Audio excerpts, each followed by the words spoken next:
Hey guys, here we are again with the Pioneer CDJ 2000, and in this video I'm going to show you all the features of the Digital Displays Browsing section. It's this section right here at the top. Now the layout of this display is very similar to the CDJ 2000 Nexus, CDJ 900, CDJ 900 Nexus, CDJ 850, CDJ 350, and even the XDJ 1000 USB decks, except the Nexus and the XDJ decks also have the added integration of the rekordbox software. So it's like a stripped down version of rekordbox in here, which we discussed in the last video. Now the older CDJs, like the CDJ 1000 through 1000 MK3, don't have this browsing section, but you should still watch this because when you get to the club, they're probably going to have the newer ones now. And it will have this section, so you probably want to know how to get around it, right? So the first thing is we have a CD loaded in first. It's a CD we added in the last time. And it's just a straightforward browsing section. You can browse through your CD, just right here. And it's very stripped down for the CD portion. So you just scroll down, up, right? And then you can actually pick your track with this knob right here. This encoder knob is what they like to call it. And you just scroll and hit a track, and you can actually load a track like that. Rather than just track search with these buttons, but when you push these buttons, it moves up here.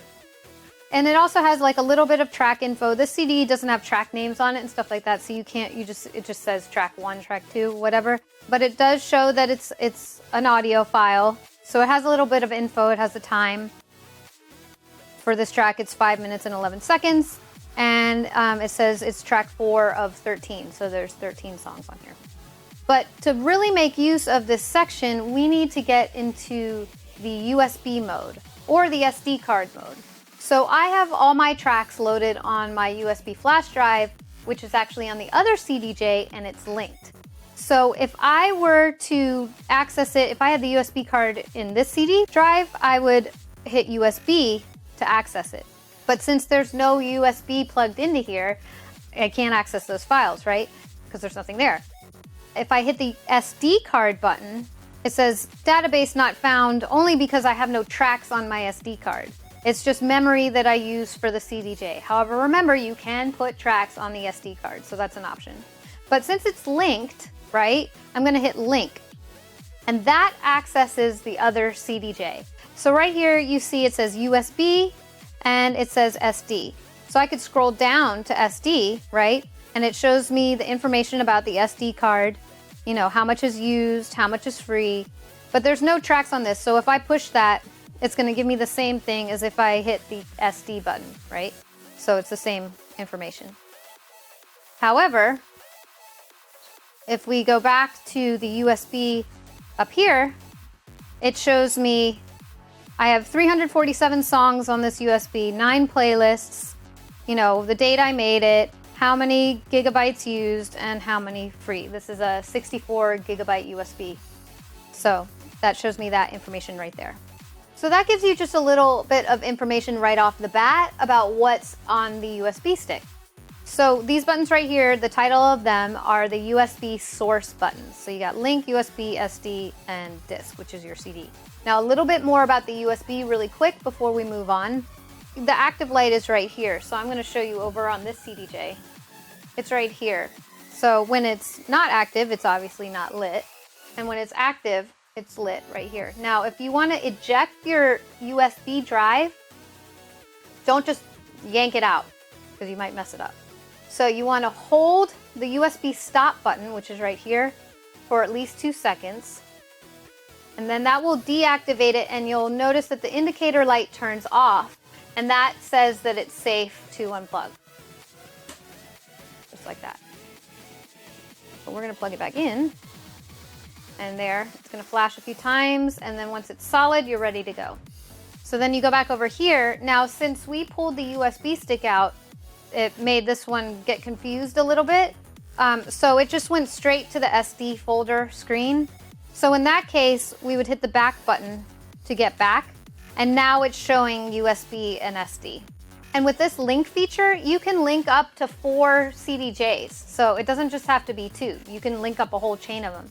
And it links either the information from whatever's coming in with the USB or the SD card. So whatever audio information you want from either of those sources, that will work on all 4 players or 2 players or 3 players or whatever you're linking. So that's pretty cool. You can have a lot going on. Now next up we have these buttons right here, which are Browse, Tag List, Info, and Menu. And then Menu also has a sub option, which is Utility. And then we have the back button right here. And Tag, Track, and Remove, which we'll get into a bit. So all these buttons right here allow you to navigate through the display and search and access different functions of different things in the display.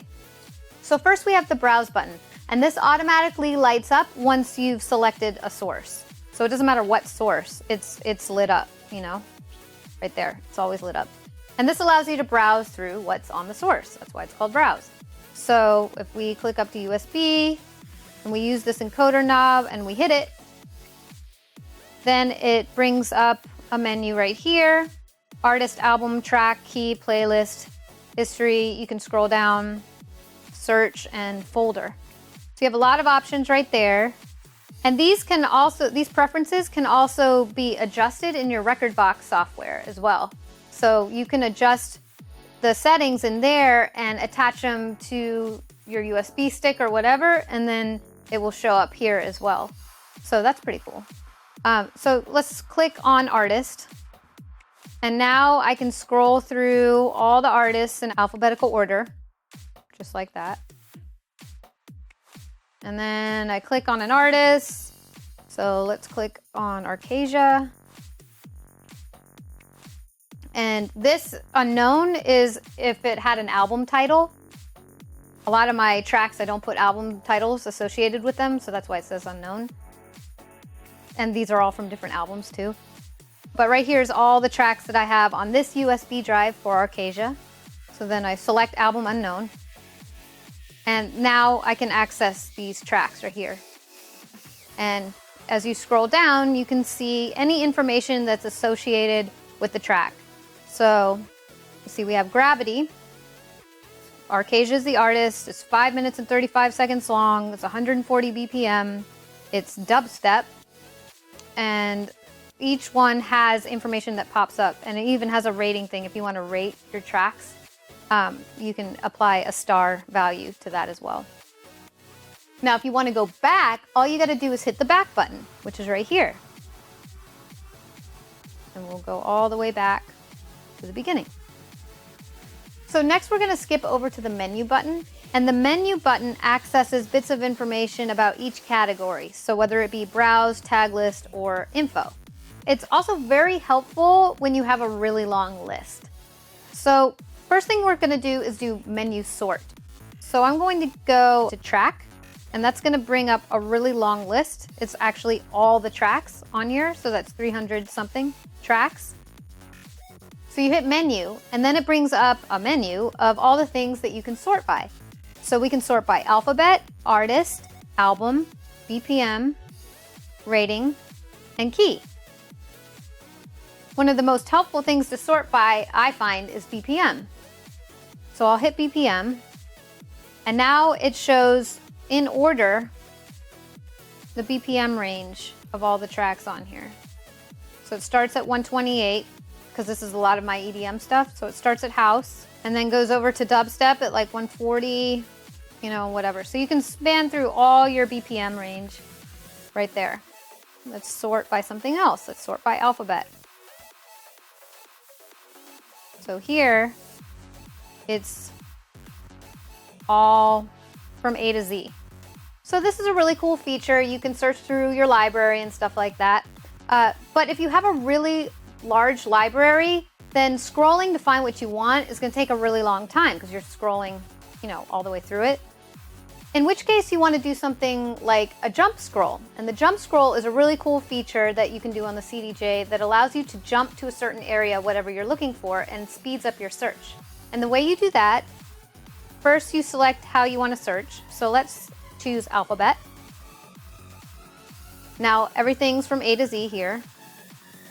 And then if I want to jump scroll, all I do is hold down the encoder wheel for a second and it'll start to flash. And then it will bring up this little area right here, in which case this is alphabet, so it shows me the letters A to Z. And then it allows me just to jump to a letter. So if I want to jump to S, I just scroll to S, and there we are. All the tracks that start with S are in this group. So I can jump to different groups of letters, which makes things much faster. So that's also pretty cool. It helps speed up your search a bit. But if you want to make it even faster, you want to do what's called a string search. So the way you do that, first you have to start at the browse section. So let's navigate back to the browse section. So here is our artist album track area, right? And you scroll down in this area to search. So we found it's all the way at the bottom, right above folder. And you hit search.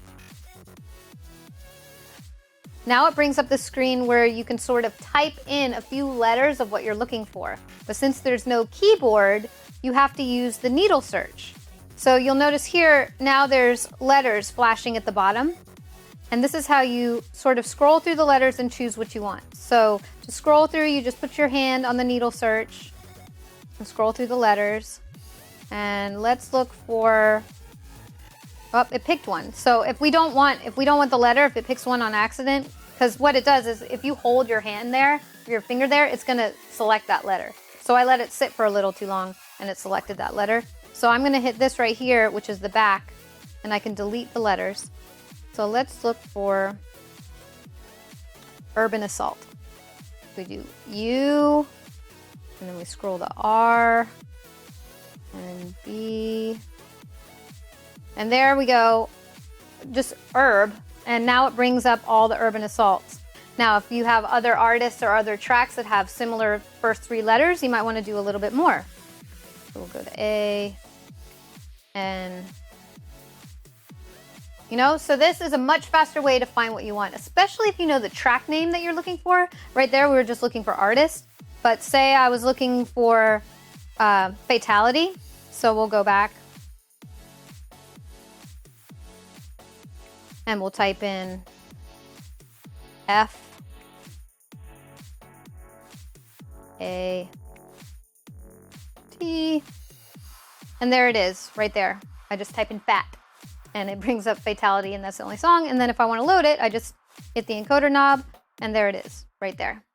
And then, of course, the way you get out of that is just hitting the back button, and it brings you back to the search area, or the browse. Next up on the menu button is the utility feature. So the way you access that is you click the menu button and hold it, and it brings up the utility screen. And here you can access different things about the hardware. The quantize, whether it's on or off. Say you click it, and then you can toggle between on and off. We want to leave that on. Go back out of that little area, and auto cue level, HID setting, MIDI channel, language even. And also all these can be preset in your Rekordbox software as well, which is pretty cool, as long as it's saved on your USB stick or your SD card.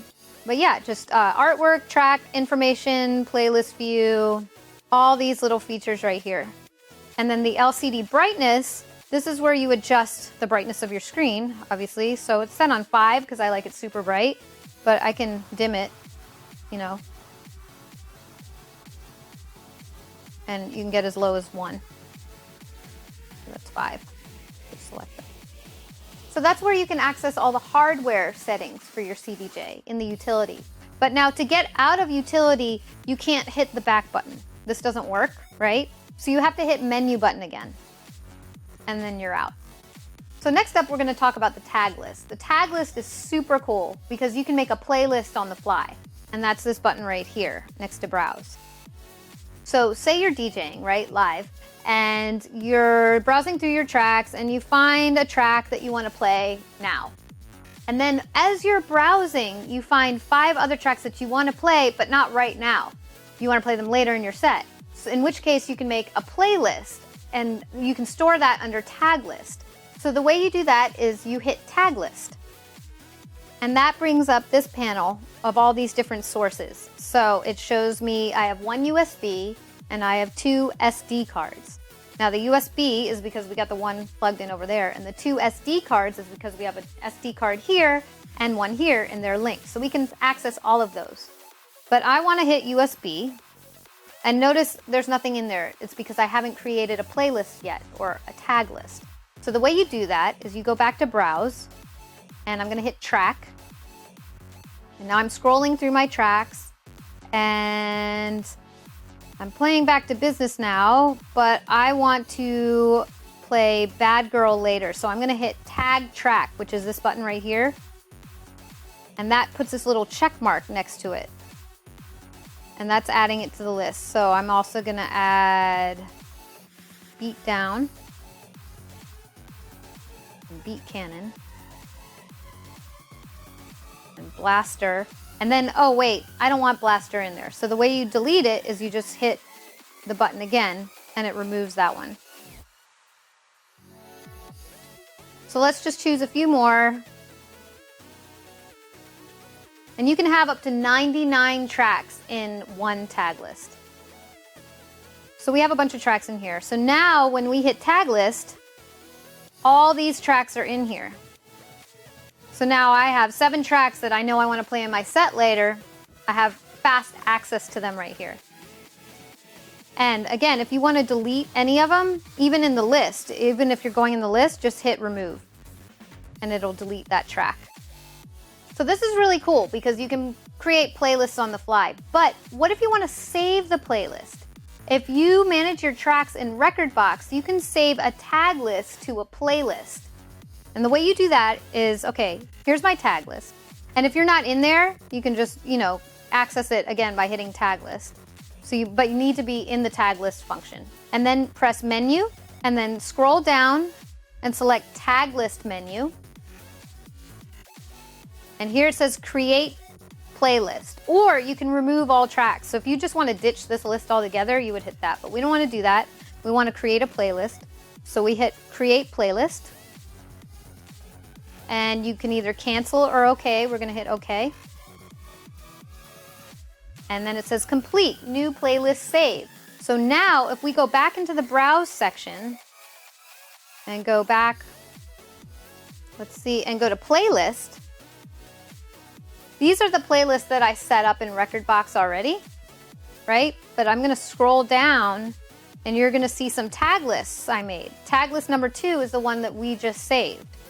And it has all the tracks from that list. So I just hit that and now I'm there. So, and that's saved to your USB stick. So then you can go back and create a new list because you already have that one saved. And so you can go back to tag list, go to menu to delete all much faster. So we could go tag list menu, remove all tracks, okay, right? And then if we go back to browse and go to tag list 2, all those tracks are still there. So don't worry, they didn't get deleted. But now you have a free tag list again where you can create more tag lists or playlists on the fly. But you can only create one tag list at a time, so that's why you want to save them and then wipe it clean so you can create another tag list or playlist. So those are all the main features of your browse section in the display. In the next few videos, I'm going to show you how to do some loops and cues and hot cues and hot cue loops. Let's get to it.